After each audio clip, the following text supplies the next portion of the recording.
Hi, Father John here, and I wanted to take a moment to talk about a story I've always loved about Saint Therese of Lisieux.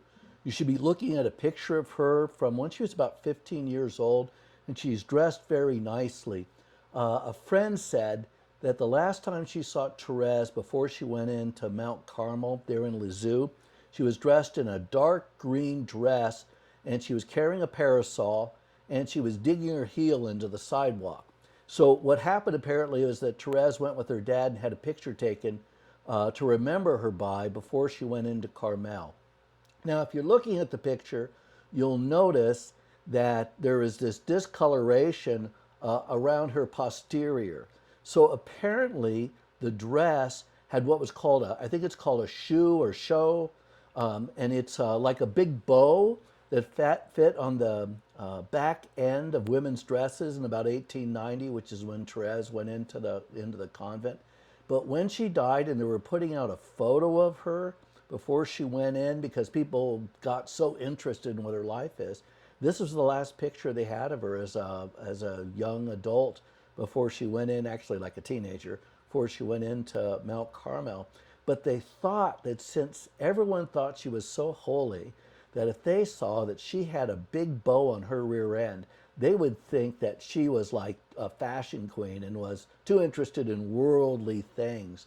And so they went and they had the photo altered to take the bow off. And that's why when you look at the blue coloration on Therese's saintly backside, that was her sisters removing the bow. You know, they did the same thing with her book, Story of a Soul.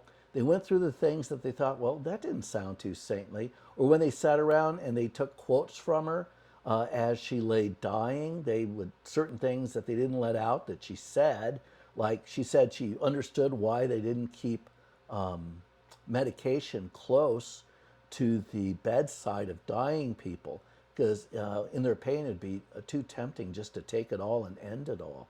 And I guess my point in telling this story about she loved a beautiful dress, she liked to look pretty, she kept wore a parasol, she was not adverse to fashion before she went in and just put on brown and white basically for the rest of her life, which was about 8 years in the convent. There's all sorts of stories about the humanity of her. Why is she loved as a saint?